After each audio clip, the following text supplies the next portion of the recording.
నమస్కారం గురూజీ. నమస్కారం మా విజిత. గురూజీ, ఇంట్లో కొన్ని కొన్ని సంకేతాలు అంటే ఆ లక్ష్మీ అమ్మవారు రావటానికి ముందు, ఎక్కువగా డబ్బుల వర్షం కురవటానికి ముందు కొన్ని కొన్ని సంకేతాలు కనిపిస్తూ ఉంటాయని చెప్పి నమ్ముతూ ఉంటారు. ముఖ్యంగా అందులో ఒకటి తీసుకుంటే గనక చీమలు. చీమలు ఎక్కువగా కుప్పలు కుప్పలుగా అలా వస్తున్నాయి అనంటే అమ్మవారు అంటే లక్ష్మీ అమ్మవారు రాబోతోంది. మీకు డబ్బులు రాబోతున్నాయి ఏదో ఒక రూపంలో అని చెప్పి అంటూ ఉంటారు. ఇది ఎంతవరకు వాస్తవము? చీమలకి, అమ్మవారికి సంబంధం ఏమైనా ఉందా? 100కి 100% వాస్తవమే ఇది. హ్మ్. లక్ష్మీం క్షీరసముద్రరాజతనయాం శ్రీరంగధామేశ్వరీం దాసీభూత సమస్త దేవనితాం లోకైకదీపాంకురాం శ్రీమన్మందకటాక్షలబ్ధ వివత్ బ్రహ్మేంద్ర గంగాధరాం త్వాం త్రైలోక్య కుటుంబినీం సరసిజాం వందే ముకుంద ప్రియాం. ఇక్కడ దాసీ జనము ఎవరంటే చీమల రూపంలో ఉంటారనమాట. చీమలు ఇంత ప్లేస్లో ఒక 1000 ఆక్యుపై చేస్తాయి. హ్మ్.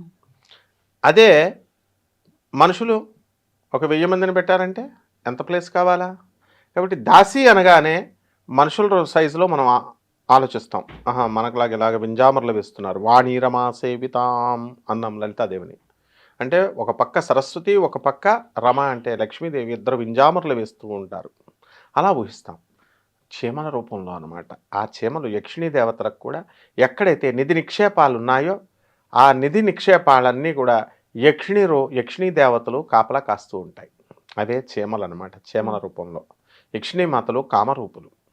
కాబట్టి ఎక్కడైతే నల్ల చీమలు, ఎర్ర చీమలు, పెద్ద చీమలు ఇవన్నీ ఉంటాయి మనకి. చాలా డిఫరెన్స్లు ఉన్నాయి. ఏ చీమలైనా సరే తప్పకుండా మహాలక్ష్మి తల్లి యొక్క నిధి నిక్షేపాలు ఉన్నాయని అర్థం అక్కడ. అందువల్లనే పొలాల్లో కూడా విచిత్రంగా మనకి ఏమవుతాయంటే కొన్ని చోట్ల నల్ల చీమలు పాకుతూ ఉంటాయి. అక్కడ రైతులకు తెలుసు, వెంటనే తవ్వుతారు. అక్కడ చాలామంది రైతులకి ధన సంపద దొరికినటువంటి సందర్భాలు ఎన్నో ఉన్నాయి. ఎలాగైతే ఒక దొంగవాడిని పట్టుకోవడానికి ఈ కుక్కలకి ట్రైనింగ్ ఇచ్చి పోలీసు వాళ్ళు తీసుకెళ్తారు చూడు, ఆల్సెషన్ డాగ్స్ని. అలా ఈ చీమలు, నల్ల చీమలు ఈ యొక్క కర్నూలు జిల్లాలో, మరి జొన్నగిరి, తర్వాత వజ్రకరూర్ ఇలాంటి ప్రాంతాల్లో ఈ వజ్రాలు నేర్కుంటూ ఉంటారు. వర్షాలు పడినప్పుడు వాళ్ళు ఎక్స్పర్ట్గా 24 అవర్స్ ఇక్కడే కూర్చుంటారు. అక్కడే గంట సేపు 2 అవర్స్ అక్కడే కూర్చొని ఏరుతూ ఉంటారు డైమండ్స్ దొరుకుతాయని.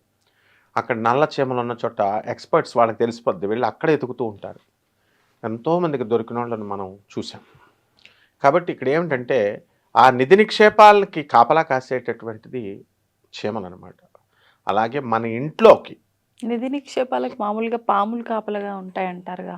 పాములు, అవన్నీ యక్షిణీ రూపము, కామరూపం అని చెప్పాను కదా. ప్రకృతిలో ఉన్నటువంటి దానికి, ప్రకృతికి ఆత్మ యక్షిణీ మాత. ఆ నిధి నిక్షేపాలన్నిటికీ కూడా ఎవరి చేతిలో ఉంటాయి? యక్షుల చేతిలో. కుబేరుడు అధిపతి ధనధాన్యాలకన్నీ. సో యక్షిణీ దేవతలు కాపలాలు ఉంటాయి. నాగలోకంలో మనకి పాతాళ లోకంలో నాగులు ఉంటారు. 2 నాగలోకాలు ఉన్నాయి మనకి. ఒకటేంటంటే 5 హెడెడ్ సర్పాలు, ఇవన్నీ కూడా ఉన్నటువంటివి నాగలోకం. ఆ నాగలోకంలో కూడా మణులు ఉంటాయి అక్కడ. అలాగే ఈ యొక్క మనం జీవుడు చేసుకున్నటువంటి కర్మని అక్కడ అమెండ్మెంట్స్ చేస్తారు. అంటే కేవలం శిక్ష వేయడం కాకుండా వీడికి మళ్ళీ కొత్త జన్మ ఇచ్చి ఇంకా అలాంటి తప్పులు చేయకు, కొంత శిక్షించి కొంత వదిలేయడం. అది నాగలోక యొక్క ప్రత్యేకత. కాబట్టి మనం ఎప్పుడైతే నిజంగానే ధనవంతులు అవ్వాలి అని అనుకున్నప్పుడు మనం అదే కోరికగా ఉండాలి. కోరిక మారకూడదు మళ్ళీ. అటువంటప్పుడు మనకి నిధి నిక్షేపాలు అనేటటువంటివి ఆ రూపంలో రావచ్చు, ఏదో ఒక రూపంలో వస్తాయి. దీనికి గురుచరిత్రలో నృసింహ సరస్వతి స్వాముల వారు, దత్తాత్రేయ స్వామి వారు 2వ అవతారం ఆయన చేసి చూపించారు ఆ లీల. ఆయన నిత్య విహారి. ఆయన దత్తాత్రేయుడు నిత్య విహారి, నిత్య నివాసి. ఎప్పుడు అక్కడే ఉంటాడు గాణగాపురంలో. ఇప్పుడు కూడా ఆయన ఏం చేస్తాడు, మధ్యాహ్నం 12 గంటలకి ప్రతి ఒక్కళ్ళ ఇంటికి కూడా భిక్షకు వెళతాడు. 12 to 1 టైం అయింది. ఒక రోజున ఆయనకి పేదవాళ్ల పైన జాలి ఎక్కువ కదా భగవంతుడికి. దుర్యోధనుడు రకరకాల వంటలు, వజ్ర వైడూర్యాలు ఇచ్చి శ్రీకృష్ణ పరమాత్మని మంచిగా భోజనానికి పిలిస్తే, పళ్ళు అన్నీ పెట్టి పిలిస్తే వెళ్ళడు కృష్ణుడు. పరమ కటిక దరిద్రుడైనటువంటి విదురుడి దగ్గరికి వెళతాడు. అంటే దుర్యోధనుడి దగ్గర ఎంప్లాయీ అతను విదురుడు. దుర్యోధనుడు అంటాడు, నేను ఇస్తుంటే నీకు మహారాజునై చక్రవర్తినై నువ్వు నా వర్కర్ దగ్గరికి వెళుతున్నావు, నువ్వు పేదవాడు విదురుడి దగ్గరికి వెళ్తాడు. అక్కడ కూడా వెళ్ళి విదురుడి దగ్గర ఏం తీసుకుంటాడైనా, విదురుడు అరటిపండు పెడతాడు. అరటిపండు తన్మయత్తున్న కృష్ణుని చూస్తూ ఇలా తీస్తూ తొక్కలు పండుని క్రింద పడేసి తొక్క పెట్టేస్తాడు కృష్ణుడికి. కృష్ణుడికి అన్నీ తెలుసు, అయినా సరే తన్మయత్వంతో ఆ తొక్కలు తింటాడు. ఆశ్చర్యపోద్ది లక్ష్మీదేవి, ఏమిటి వీడు తొక్క పెడుతున్నాడు అని. అలా ఆ స్వామివారికి ఒక పేద కుటుంబం మీద పాపం ఆయనకి దృష్టి పడింది. వాళ్ళని ఉద్ధరించాలి అనుకున్నాడు. వాళ్ళ ఇంటికి లంచ్కి వెళ్తాడు. ఆయనేమో అడుక్కు తేవాలి బియ్యం, ఇంట్లో బియ్యం లేవు. ఈవిడేమో పేద ఆవిడ, కూర్చోండి అయ్యా కూర్చోండి అని చెప్పేసి వాళ్ళ ఇంట్లో ఒక తుమ్మ చెట్టు ఉంటుంది, తుమ్మ పాదు అని. ఆ తుమ్మ పాదు కాయలు కాస్తుంది. ఆ కాయలు ఎప్పుడైతే వీళ్ళకి భిక్షాటనకు చేసినా సరే బియ్యం దొరకలేదో ఆ రోజుల్లో పాప అలాంటి టైంలో వాళ్ళు ఆ తుమ్మ గింజలు కోసుకొని వండుకొని బ్రతికేవారు. అలాంటి వాళ్ళ మీద జాలి కలిగింది స్వామికి. వచ్చిన తర్వాత ఏమేం చేస్తుంది, ఏమండి మా హస్బెండ్ బయటికి వెళ్ళాడండి గురుగారు, కొంచెంసేపు రెస్ట్ తీసుకోండి అంటాడు.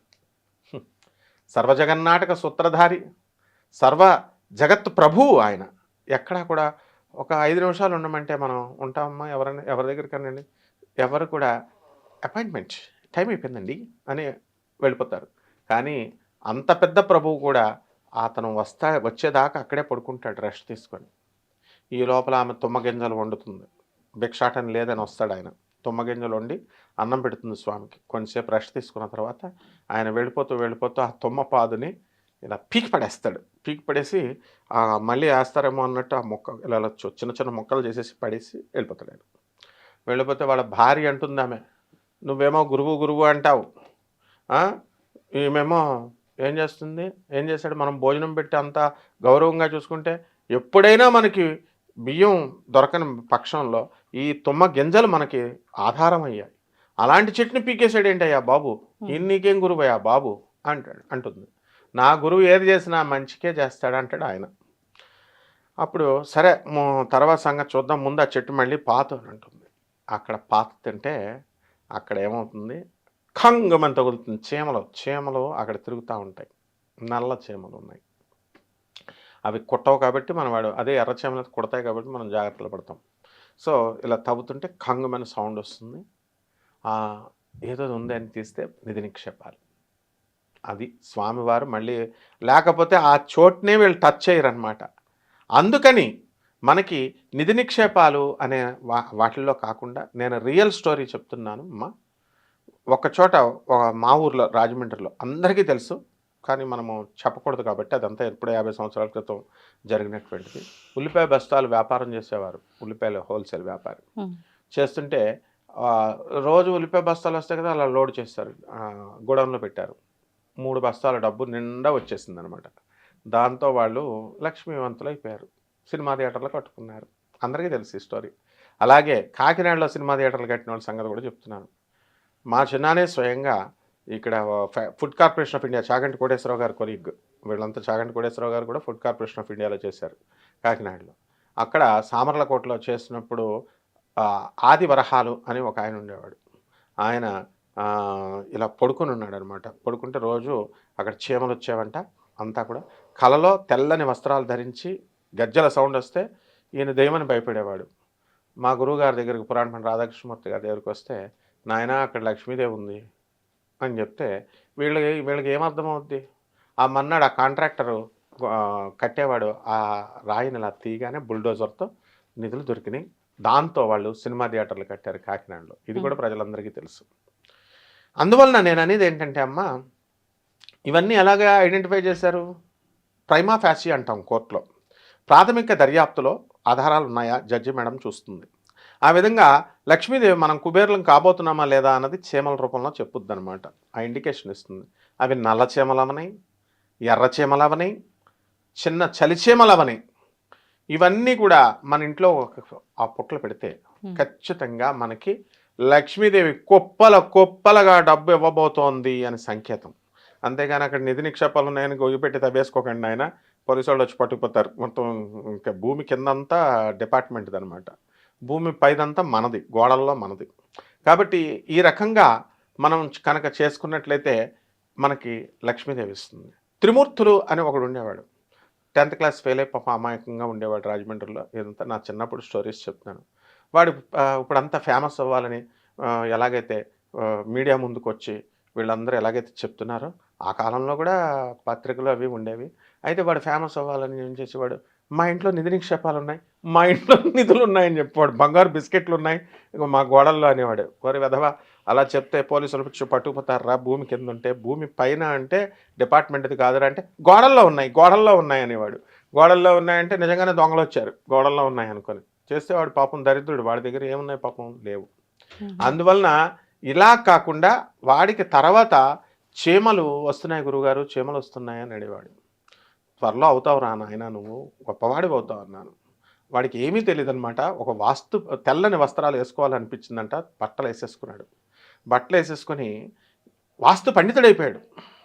ఎలా అయిపోయాడంటే, ఎవరింటికన్నా ఆ రోజుల్లో గౌరి తిరుపతి రెడ్డి గారు, ఆయన ఒక బట్టల మూట వ్యాపారం చేసే ఆయన, మంచి పండితుడిగా పేరు తెచ్చుకున్నాడు. బాగా గౌరు వాస్తు అని బుక్ కూడా రాశాడు. ఆయనకు పోటీగా తయారైపోయాడు మావాడు. ఎవడింటికి వెళ్తే వాడికి వాస్తు దోషం లేదు, కిచెన్ పడగొట్టే, అంతే పడగొట్టేయడమే అనమాట. ఏ ఏ ఇల్లు ఏ రూమ్ ఉంటే ఆ రూమ్ నైరుతి పడగొట్టే అనేవాడు. నో రెమెడీస్, ఇంకా పడగొట్టేయడాలే. ఇల్లులు పడగొట్టించేస్తే వాడికి అందరూ కూడా ఈ గదలు వేయించేవాడు బంగారం. మేము మా గురువుగారులు మేము జాతకాలు చెప్తుంటే కనీసం మా గురువుల దగ్గర ఒక్కడు కూడా బంగారం కాదు కదా, వెండిలో ఎవడో ఇచ్చేవాడు కదా, వాడికి మాత్రం బంగారం ఇచ్చేసేవారు చేయమని. వాడు బంగారం షాప్లో ఆర్డర్లు చేయించేసేవాడు, గదలు వేయించేసేవాడు మెడలో.